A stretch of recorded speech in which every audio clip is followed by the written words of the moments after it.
ziliimbwa wakati wa furaha, zingine ziliimbwa wakati wanashinda vita, zingine ziliimbwa wakati wanafanya maabudu, zingine ziliimbwa wakati wa kusifu. Bwana sifiwe sana. Hiyo ndiyo Zaburi.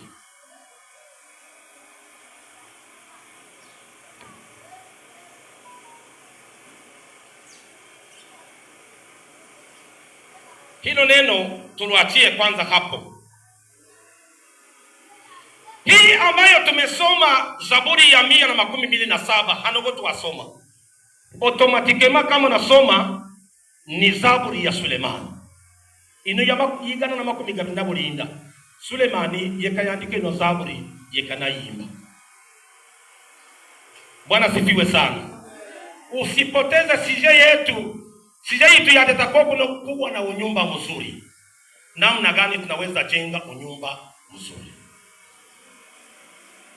Hii Zaburi ni Sulemani ndiye aliyeandika. Katika maneno ambayo huyu mwandishi ameimba au amesema hivi: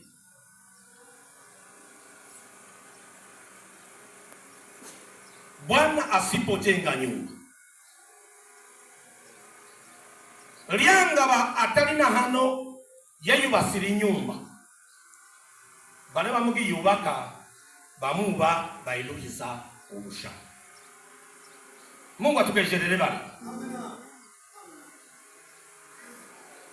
Tuone kwanza origine ya unyumba, neno letu la pili. Origine ya unyumba au mwanzilishi wa unyumba ni Mungu mwenyewe.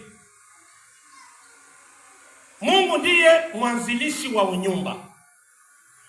Ukisoma kitabu cha Mwanzo sura ya 2 na versi ya 18.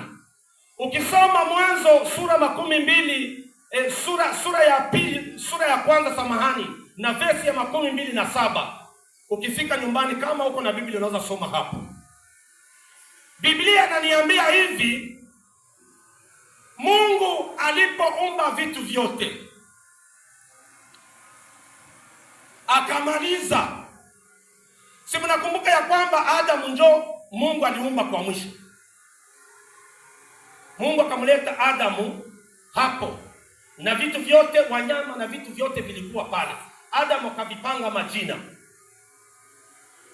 Mungu kwa mawazo yake binafsi yeye mwenyewe, wakati alipoangalia Adamu akaona vile Wafaransa wanasema insolitude,